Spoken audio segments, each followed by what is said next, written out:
Bueno, creo que vamos a dar inicio. Son las 6:05 y por respeto a ustedes que se conectaron a tiempo, pues vamos a dar inicio. Esperaríamos que se conectaran más personas. Bueno, primero que todo, un placer acompañarlos en esta mediación para la evaluación. Mi nombre es Arlette Zúñiga y yo soy la tutora del grupo 6 del curso de Ingeniería de Software.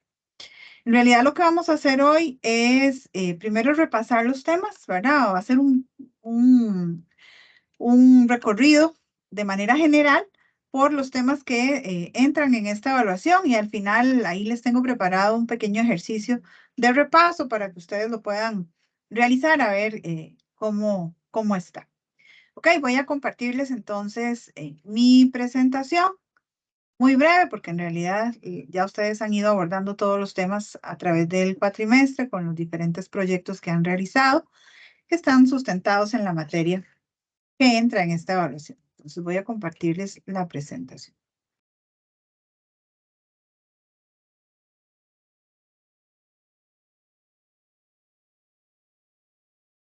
Y por favor me confirman si ya la logran ver. Sí, ya se ve. Sí, profe. Muy bien. Bueno, primero que todo vamos a hablar un poquito de las instrucciones, ¿verdad? Aquí ya esto está en la plataforma. Tenemos la evaluación que va a ser el próximo domingo a las 3 de la tarde. Para esta evaluación ustedes van a tener 1 hora de tiempo, con excepción de las personas que tienen algún tipo de adecuación, ¿verdad? Que se les da un tiempo adicional, pero en general la prueba tiene 1 hora de tiempo y es una prueba de selección única, ¿verdad? Entonces es una prueba rápida.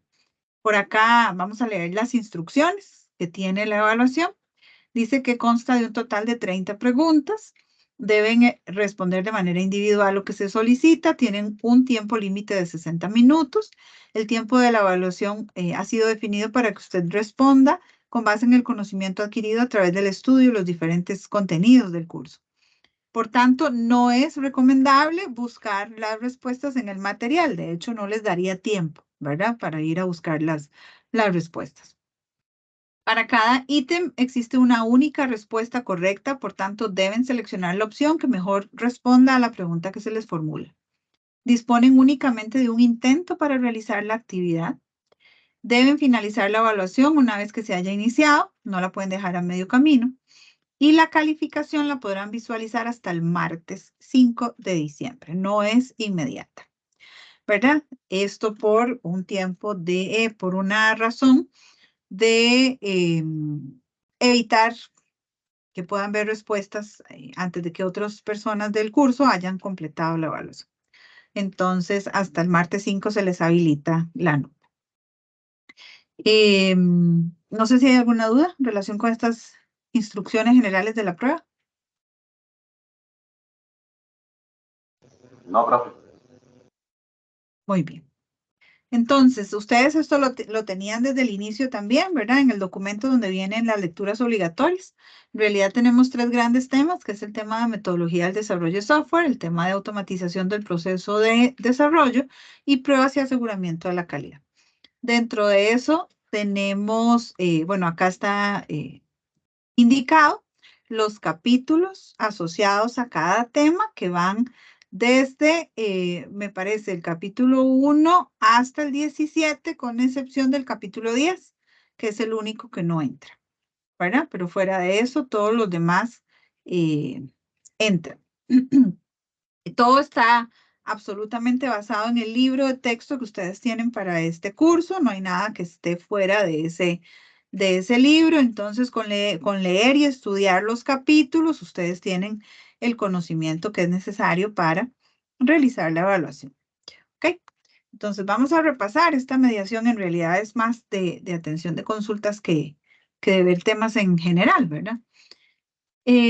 ¿Cuáles son todos esos temas que van a ser parte de esta evaluación? Tenemos en el tema 1, tema de metodología de desarrollo, todo el tema de evolución del software, los hitos que se han dado, por ahí más adelante viene alguna lámina relacionada, problemas, soluciones, la nueva ingeniería, condiciones de trabajo en el desarrollo de software, proyectos de software en diferentes ámbitos, proyectos y las personas, porque las personas seguimos siendo parte fundamental del desarrollo de los proyectos, proyectos de software y las condiciones de trabajo y algunas buenas prácticas para el desarrollo de proyectos de software. Dentro del tema de paradigmas y lenguajes de programación tenemos diferentes temas como programación con procedimientos, programación funcional, programación lógica, orientada a objetos, orientada a aspectos, programación genérica, el modelo de múltiple paradigma y diferentes lenguajes de programación y métricas asociadas a este tema.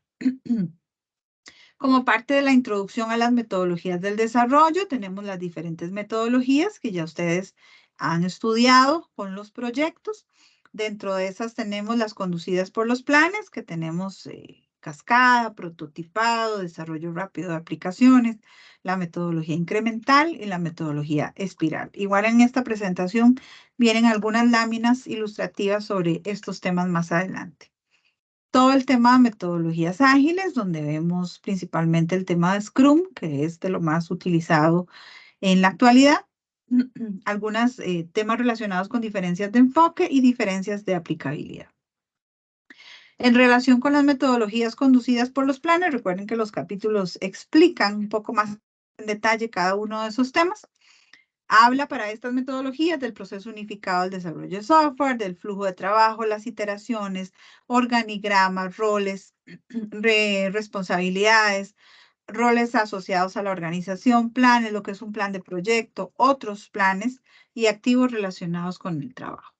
Dentro de las metodologías ágiles, como les mencionaba, principalmente tenemos Scrum, que nos habla de esta metodología, y también XP o Extreme Programming, donde nos habla de los valores, los principios, las prácticas y los flujos de trabajo relacionados con XP.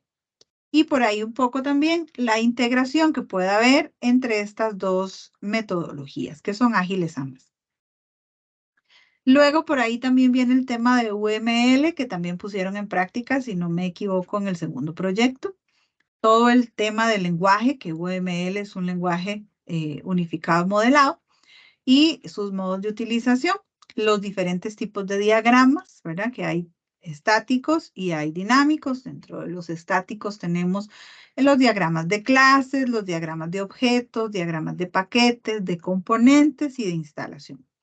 Y dentro de los dinámicos tenemos los de actividad, los de estado, los casos de uso, los diagramas de caso de uso, diagramas de comunicación y diagramas de secuencia. ¿Qué es lo que más utilizamos en la actualidad en relación con UML? Bueno, podemos tener un poco de diagramas de clases dentro de los estáticos, un poco de diagramas de componentes para ver los componentes que forman parte del software. Y dentro de los dinámicos, principalmente diagramamos casos de uso, que fue lo que ustedes tuvieron que hacer para el proyecto 2, ¿verdad? Hacer los diferentes casos de uso de los requerimientos o funcionalidades indicadas en el caso. Luego en el tema 2, que tiene que ver con la automatización del desarrollo de software, ahí entramos propiamente al tema del análisis de requerimientos, ¿verdad? Y vemos cómo hay que darle trazabilidad a esos requerimientos, cómo hay que hacerle pruebas a esos requerimientos, hay que validarlos para ver si funciona o no, ¿verdad? Todo el tema del diseño, todo el proceso relacionado con esto. Luego el tema 3, que es el de pruebas y aseguramiento, entonces ahí pudieron ver el tema de métricas de software y el tema de las pruebas principalmente, ¿verdad? Donde tenemos diferentes tipos, diferentes niveles de pruebas, diferentes métodos para la realización de pruebas principalmente, y la automatización asociada a las pruebas y la integración continua. Y ahí estaría finalizando el capítulo 17, que es el último que entra en la evaluación o que es parte de los contenidos de este curso. Hagamos un repaso de algunos conceptos generales, ¿verdad? Porque son bastante amplios, pero algunos conceptos generales que quizás sean importantes para tener presente. Entonces, en relación con el software, ¿cómo definimos un software? Yo sé que ahí está, pero me gustaría que alguno de ustedes participara y me dijera cómo entendemos lo que es el software.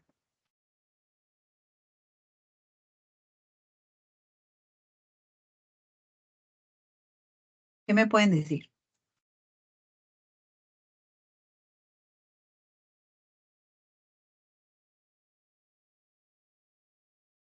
¿Nadie quiere participar? Bueno, entonces veamos. El software en realidad es un término que utilizamos, ¿verdad? Para hacer referencia a un conjunto, puede ser un programa, un conjunto de programas de cómputo, ¿verdad? Que está compuesto de datos, está compuesto de procesos, procedimientos, pautas, que al final de cuentas lo que nos van a permitir es realizar una función determinada, ¿verdad? Y a eso es a lo que llamamos un sistema informático, un software, un conjunto de esos elementos, ¿verdad? Hay diferentes tipos de software. Hay software de sistema, software de aplicación, de ingeniería, software incrustado, lo que también se le llama como embebido. Hay aplicaciones web. Actualmente tenemos mucho relacionado con inteligencia artificial, ¿verdad? La tendencia se está yendo por ahí. No hay un único tipo de software, hay varios tipos. Entonces, teniendo esto claro, ¿cómo definimos ingeniería de software? Es una disciplina que lo que se encarga es de la producción de software de calidad, utilizando diferentes principios y diferentes técnicas de la ingeniería. Entonces es toda una disciplina, por eso vemos temas de análisis, vemos temas de metodología, vemos temas de diseño y tema de pruebas, un poco dándole el ciclo o dándole el ciclo completo a el ciclo de vida del desarrollo de software. Por ahí les decía, ¿verdad? Que dentro de los temas teníamos un poco los hitos de la evolución del software y ahí podemos ver cómo esto ha ido evolucionando vertiginosamente, ¿verdad? Y desde los años 50, que empezamos a ver algunos programas un poco más enfocados para temas militares, ¿verdad? Y en hardware muy especializado, quizás muy grande y demás. Pero a partir de ahí esto empezó a crecer, ¿verdad? Y empezó a evolucionar de una manera interesante. Por ahí en 1960, sistemas comerciales en computadoras de propósito general, ya más abierto. En la década del 70 y en los años 80 ya teníamos aplicaciones industriales en computadoras personales interconectadas, ¿verdad? Ya no era individualizado el tema, sino que ya teníamos interconexión de máquinas. Ya en los años 90 y 2000, que parece mentira, pero ya estamos hablando de 20, 30 años atrás, teníamos aplicaciones empresariales integradas en servicios en la web, ¿verdad? Entonces, eh, ya teníamos muchas de las cosas que hoy vemos, ¿verdad? Obviamente incipientes, pero ya teníamos aplicaciones de esta naturaleza. Por ahí de la década del 2010, aplicaciones empresariales, sistemas integrados en la nube, sistemas embebidos, que son estos sistemas incrustados que les mencionaba, ¿verdad? Y si quisiéramos ampliar un poco esa línea del tiempo, podríamos decir que en esta nueva década del 2020, podríamos empezar a tener muchas aplicaciones relacionadas con inteligencia artificial, que es el futuro que vemos hacia adelante. Si tienen alguna pregunta, por favor, me consultan. Bien, en cuanto al desarrollo de software, algunas buenas prácticas que menciona la teoría del libro de texto que ustedes tienen a mano. Bueno, debemos tener trabajo iterativo, ¿verdad? El desarrollo es un proceso y como tal no termina, ¿verdad? De alguna manera tiene iteraciones. Una comunicación fluida entre los equipos de trabajo, entregables frecuentes, es conveniente estar entregando, por eso cuando trabajamos con metodologías ágiles, los sprints son de entrega rápida, ¿verdad? Pues no podemos esperarnos muchísimo tiempo para esos entregables. Siempre en cualquier proyecto es importante la reflexión para poder recopilar las lecciones aprendidas de ese proyecto y poder mejorar, ¿verdad? Al final de cuentas, esto es un proceso de mejora continua. Otras buenas prácticas, seguridad personal, focalización en tareas de los proyectos, fácil acceso a los clientes, un ambiente de desarrollo con integración frecuente, colaboración de la organización a partir del compromiso. Si los proyectos de desarrollo no tienen un patrocinador, no tienen ese apoyo de la alta dirección de las empresas, pues probablemente estén destinados al fracaso. Es muy importante eso. Inducción en los proyectos, asignación de tareas, arquitecto programador, importante, y programación compartida. Estas son algunas de las buenas prácticas que se nos menciona para el desarrollo del software. Paradigmas y lenguajes, por aquí tenemos varios lenguajes, ¿verdad? Está Python, está Ruby, Perl, Shell, algunas de estas, y con algunos elementos que también esta tabla es tomada del libro, ¿verdad? Que nos hablan de los tipos de validación y los paradigmas a los que hace mención. Hablábamos por ahí de diferentes metodologías, ¿verdad? Por ahí las conducidas por los planes, que son un poco tradicionales, podríamos decir. Entonces ahí tenemos el modelo en cascada, que es muy sencillo, ¿verdad? En cascada es que una fase antecede a otra y hay una relación entre cada una de las fases. Ahí vemos en el ejemplo que tenemos ahí que puede haber un análisis de requerimientos, un diseño, una codificación, una prueba, un mantenimiento y vuelve a entrar ahí en el ciclo. Pero hay un modelo secuencial, ¿verdad? No pasamos a una fase hasta que no finalizamos la anterior.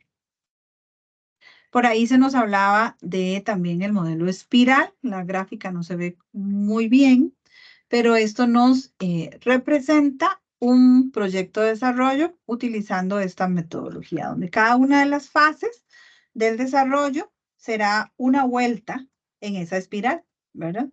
Y va creciendo como un caracol, podríamos decir, ¿verdad? Va ahí creciendo. Estos modelos se utilizan sobre todo en proyectos que son muy grandes, donde hay que dividirlos por diferentes fases, ¿verdad? Donde cada una de esas iteraciones del ciclo, de la espiral, puede convertirse en un proyecto en sí mismo. Ay, perdón, me adelanté más de la cuenta. En cuanto a Scrum, esta lámina resume los principales elementos de Scrum, ¿verdad? Que pues es bastante más larguito y complejo, pero aquí podemos ver que se nos habla de los diferentes roles que se manejan en Scrum, donde tenemos el Product Owner o propietario del producto, tenemos el Scrum Manager, tenemos el equipo de trabajo o los desarrolladores y todos los interesados en el proyecto, ¿verdad? Tenemos los diferentes componentes donde podemos tener la pila del producto, la pila del sprint y el incremento. Recordemos que cada vez que damos una iteración en Scrum vamos teniendo un incremento, ¿verdad? Es como una piecita más. De hecho, por eso tiene figura de rompecabezas. Es como una piecita más del rompecabezas. Y cada vez que hacemos una iteración, le agregamos una piecita más al rompecabezas. Por ahí tenemos las diferentes reuniones que ustedes ya conocen, donde tenemos el sprint planning, ¿verdad? O la planificación del sprint. Tenemos por ahí las reuniones diarias o los daily planning, ¿verdad? Que son las reuniones de 15 minutos diarias para afinar detalles, para ver cómo estuvo el trabajo el día anterior, cómo está el trabajo para este día. Y también las reuniones de revisión del sprint, ¿verdad? Cada vez que se finaliza un sprint, pues vamos a tener una reunión para ver los resultados de ese sprint. Por aquí nos habla un poco en detalle, o más bien, en resumen, perdón, de lo que significa cada una de estas reuniones. Vean que por ahí también tenemos la definición de un sprint. Dice que es un ciclo de desarrollo básico de Scrum, de duración recomendada de 30 días, en el que se desarrolla un incremento del producto. En la pila del producto tenemos, o lo que conocemos como el backlog, ¿verdad?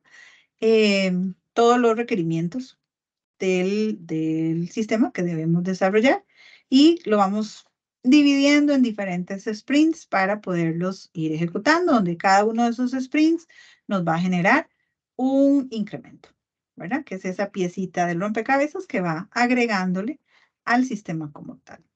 En Scrum, por ser una metodología ágil, recordemos que tenemos una serie de valores que se deben respetar. Por ahí también se habla de un manifiesto ágil que nos da algunos elementos asociados a esta metodología. Por aquí, ¿qué más podemos decir? Un poco cómo funciona el proceso. De hecho, esa gráfica es cómo funciona el proceso. Vean que tenemos por ahí el product owner, ¿verdad? Es el propietario del producto que inicia, ¿verdad? La exposición de prioridades, la resolución de dudas para poder ejecutar el proyecto. Se definen los objetivos del sprint, se estima el esfuerzo para cada requerimiento, para cada funcionalidad.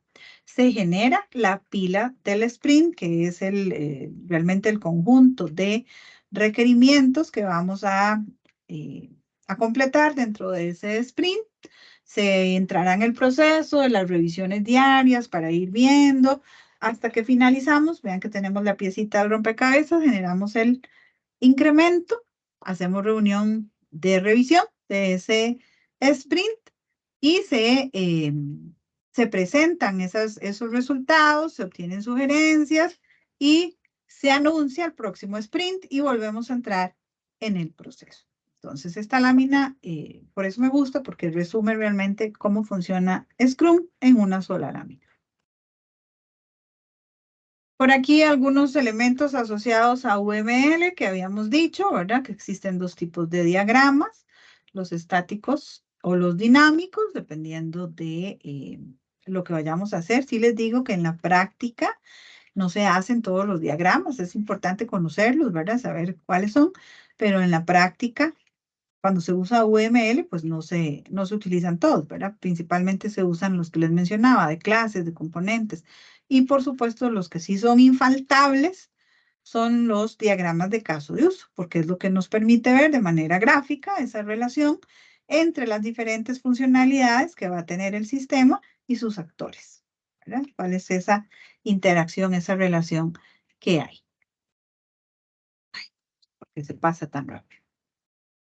¿Qué entendemos por análisis de requerimientos? Bueno, es poder hacer ese levantado de todo lo que el negocio quiere, ¿verdad? De esas reglas de negocio, de esos procesos de negocio que necesitan ser automatizados. Entonces, hacer un análisis de requerimientos significa prácticamente entender el proceso que queremos automatizar, ¿verdad? Para poder entenderlo bien y poder plasmarlo de un proceso a un sistema, ¿verdad? Poder convertir, y yo lo digo en estos términos, el lenguaje de negocio en lenguaje de unos y ceros, ¿verdad? Básicamente, el análisis de requerimientos es un proceso, podríamos decir, intermediario entre el negocio y los unos y ceros o el código de programación, ¿verdad? De hecho, muchas veces cuando un sistema fracasa, ¿verdad? Ya implementado, no es ni siquiera tanto porque esté mal programado. Podría ser que sí, pero no es ni tanto por ahí. Es que hubo un mal levantado de requerimientos, un mal análisis de requerimientos, ¿verdad? No se entendió que era el proceso de negocio que se necesitaba desarrollar. Entonces, este proceso de análisis de requerimientos es fundamental. Hay que entender muy bien la lógica de los procesos que se quieren automatizar para poder plasmarlo posteriormente en un código de programación. A los requerimientos hay que hacerle validaciones, ¿verdad? De dos tipos, validaciones de la aplicación como tal y del modelo de negocio, ¿verdad? Poder entender esa lógica del proceso de negocio. Y construcción de casos de prueba derivados de los casos de uso. Eso es muy importante. Los casos de prueba ustedes los acaban de producir en su proyecto 3. Cuando hablamos de casos de prueba, bueno, hay diferentes elementos a considerar, ¿verdad? Pero básicamente un caso de prueba es un escenario de lo que podría ser o los resultados que podríamos obtener de una prueba de una funcionalidad, ¿verdad? Porque hay diferentes tipos y más adelante por ahí vienen los diferentes tipos de prueba. Pero un caso es poder, y tiene que estar documentado, no vale con que lo tengamos en la mente, ni mucho menos, sino que tiene que haber una plantilla de un caso de prueba donde diga qué es lo que vamos a probar, cómo lo vamos a probar, cuáles son los resultados que esperamos obtener, quién va a hacer esa prueba, todo tiene que estar documentado. Hay diferentes formatos para hacer casos de prueba. El libro a ustedes les da formatos establecidos y nos basamos en eso, ¿verdad? Pero ya a la hora de establecer los casos de prueba, cada organización define el formato que se le aplique mejor, ¿verdad? Pero siempre tomando en consideración esos elementos básicos que no pueden faltar. ¿Qué voy a probar? ¿Cuándo lo voy a probar? ¿Cómo lo voy a probar? ¿Cuál es el resultado esperado? ¿Cuál es ese escenario de prueba? ¿Cuál es la situación que estamos probando, ¿verdad? Para cada funcionalidad. Básicamente eso es lo que debemos mantener ahí. Por ahí también teníamos algún tema relacionado con criterios de un buen diseño, que me parece que también era una pregunta de este proyecto 3 que acaban de entregar. Y la teoría nos indica que hay algunos criterios asociados a la economía, la visibilidad, el espaciamiento, la simetría, la emergencia, inversión en la cadena de dependencia, código clausurado ante cambios, principios de sustitución, segregación de interfaces, dependencias no cíclicas. Y bueno, el libro nos da una explicación para cada uno de esos criterios de un buen diseño.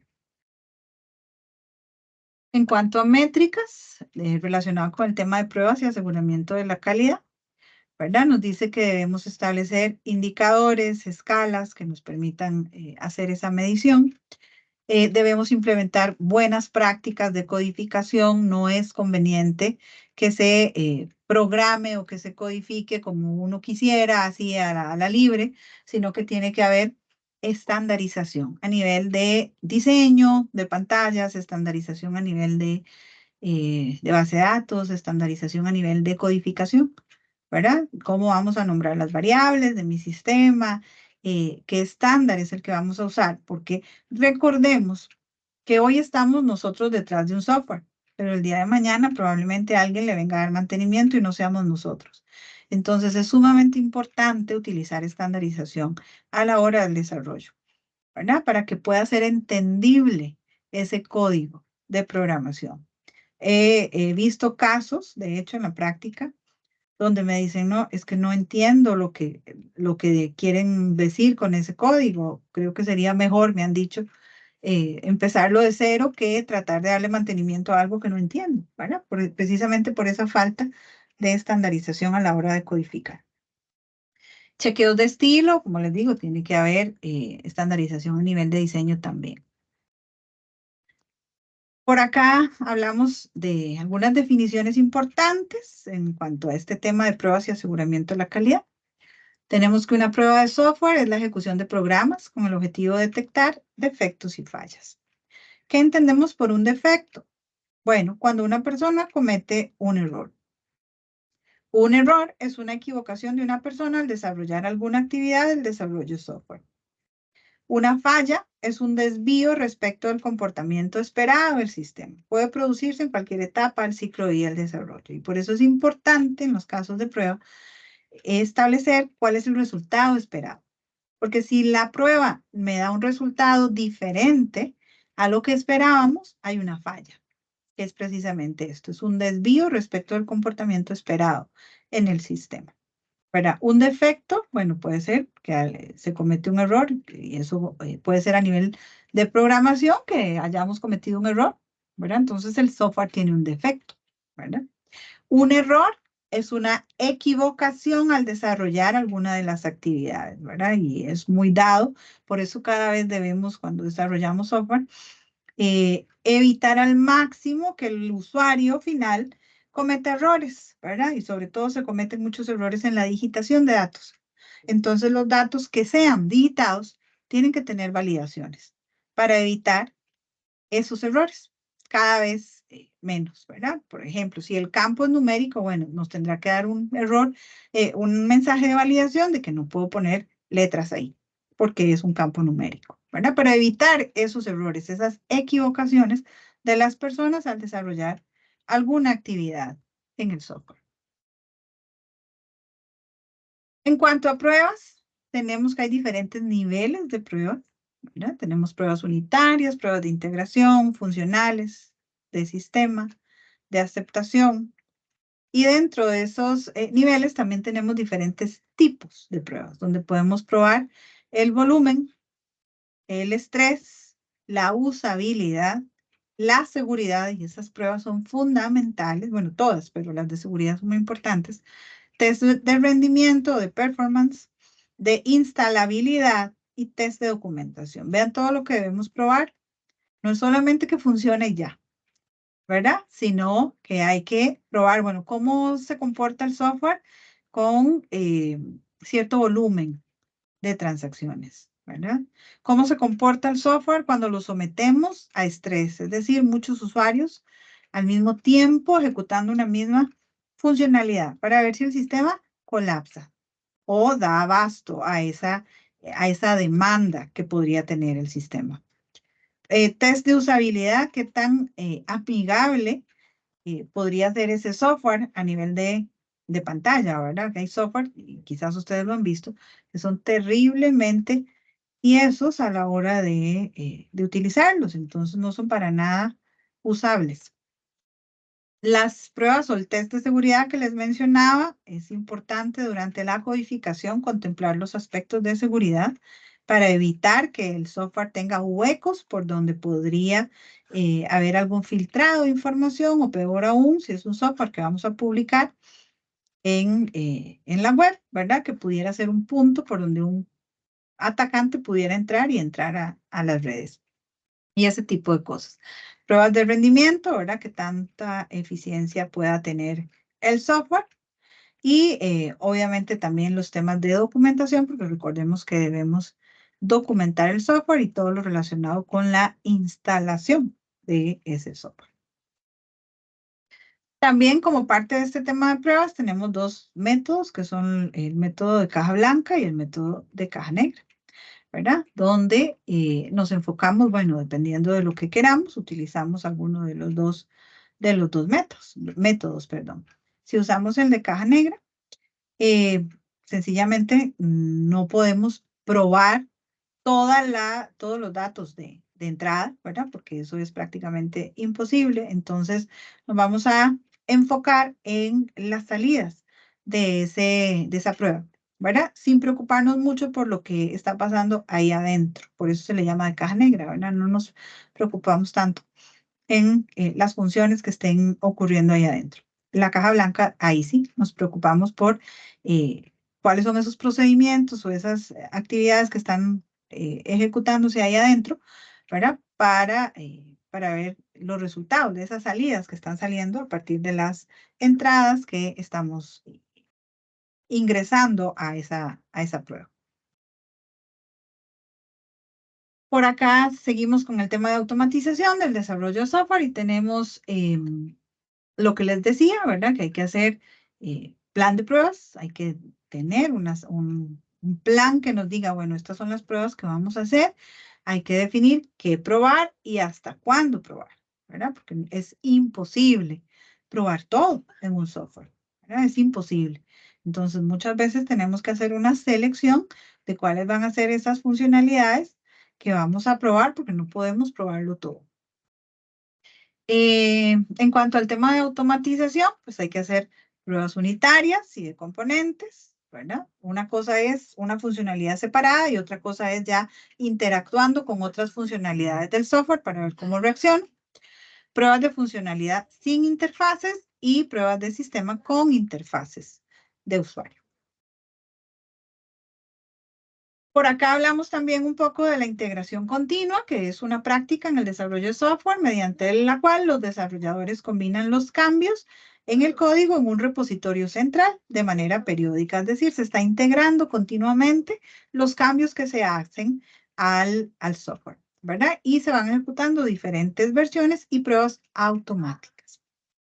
Algunas prácticas relacionadas con la integración continua es mantener un único repositorio, no varios, automatizar ese proceso de construcción, realizar pruebas automáticas y comunicar, eso es muy importante, los cambios a la línea principal. Está más que comprobado que un gran porcentaje de las fallas o incidentes relacionados con el desarrollo de software, cuando estamos en ese proceso, es por un cambio no comunicado o mal ejecutado en ese sentido, ¿verdad? Porque no se avisa que se hizo un cambio y entonces algo podría no estar funcionando después y los demás desarrolladores no se enteran. Entonces es muy importante ese proceso de comunicación a la línea central. Otras prácticas, corregir errores inmediatamente, mantener el desarrollo rápido, probar en una copia del ambiente de producción y eso es importante. No podemos probar en producción. Tenemos que tener un ambiente separado para pruebas, ¿verdad? No podemos probar con datos de producción. Habilitar el último entregable de manera fácil, que todas las personas que forman parte de ese equipo de trabajo, esos desarrolladores puedan ver lo que está ocurriendo y que se hagan despliegues automáticos, ¿verdad? La idea es automatizar este proceso de pruebas y no tener que hacerlo manualmente. Bien, esto es un poco, de manera resumida, los diferentes temas que entran en la evaluación. No sé si hasta aquí tienen algún comentario o alguna consulta.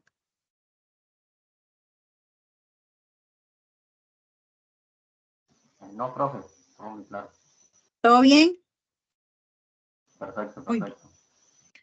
Muy bien, entonces lo que yo tengo acá para finalizar esta mediación es un ejercicio, ¿verdad?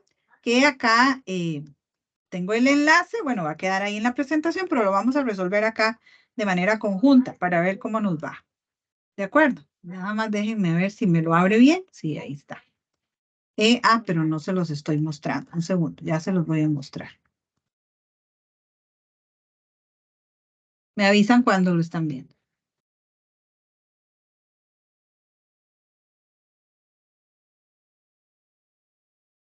¿Ya lo ven? Sí, profe, ya se ve. Sí, ya se ve. Ok, entonces yo voy a ir haciendo las preguntas y ustedes me van a decir cuál es la respuesta correcta. Al final vamos a ver qué nota nos sacamos. ¿De acuerdo?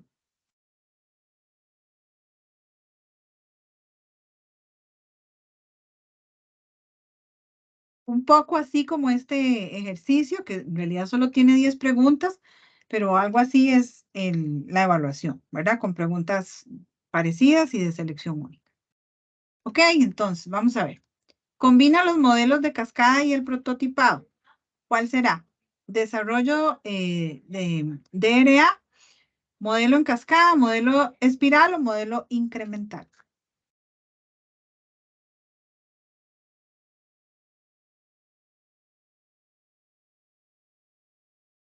¿Qué me pueden decir?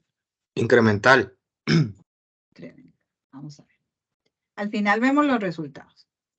Actividad de planificación de una iteración. Un sprint planning, un project planning o ninguna de las anteriores.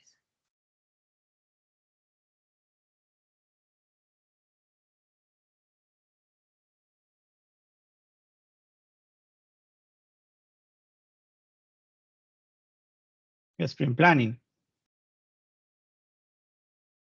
Bien. Práctica de desarrollo de software donde se combinan los cambios en el código en un repositorio central.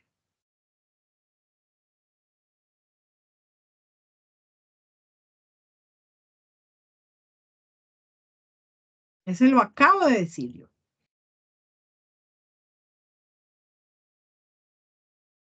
Una integración continua. ¿Eh?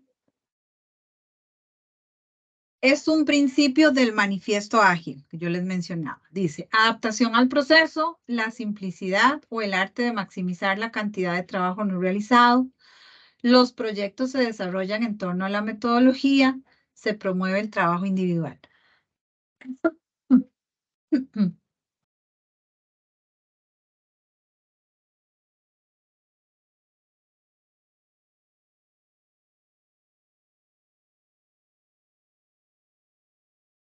¿Cuál será?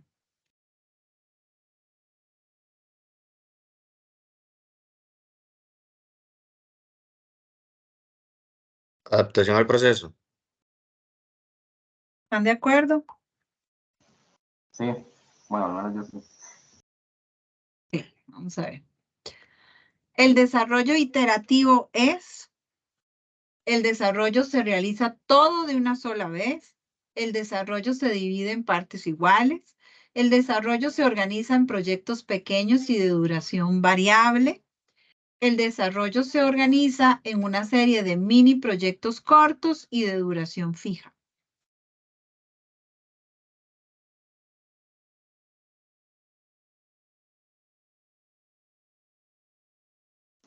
La última, profe, el desarrollo La se última. organiza en una serie de proyectos y de duración fija.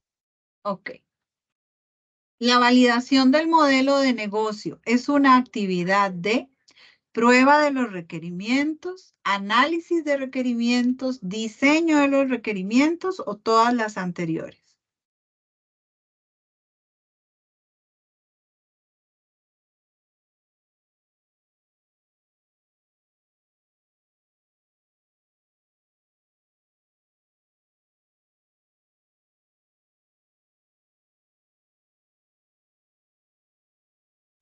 Todas las anteriores. Todas las anteriores. ¿Están de acuerdo? De mi parte, sí. Ok. En Scrum, la reunión que dura 15 minutos se refiere a Sprint Review, Daily Review, Retrospective Review o ninguna de las anteriores. Daily review. Revisión de la funcionalidad de un caso de uso que cumple con el comportamiento esperado, validación, pruebas, verificación, todas las anteriores.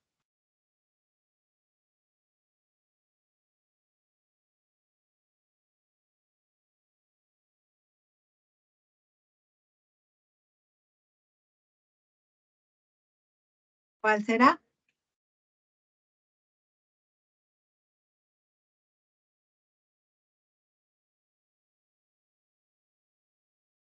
Validación.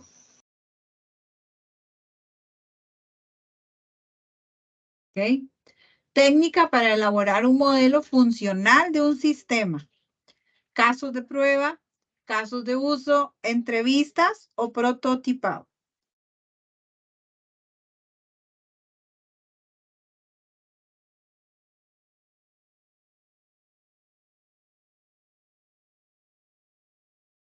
Un prototipado. ¿Sí? Y vamos a la última. Dice, son diagramas de UML estáticos.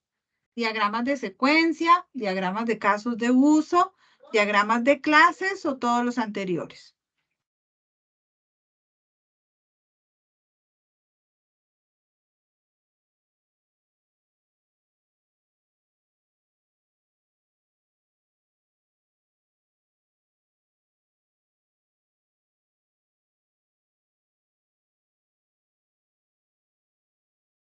¿Cuál será?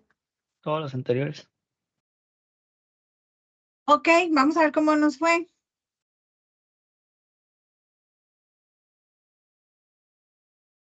Nos sacamos un 50. Vamos a ver las respuestas. Ok, aquí están marcadas las respuestas correctas. Dice que combina los modelos de cascada y prototipado, el modelo espiral. De hecho, el modelo en espiral, cada una de las iteraciones puede tener una metodología independiente.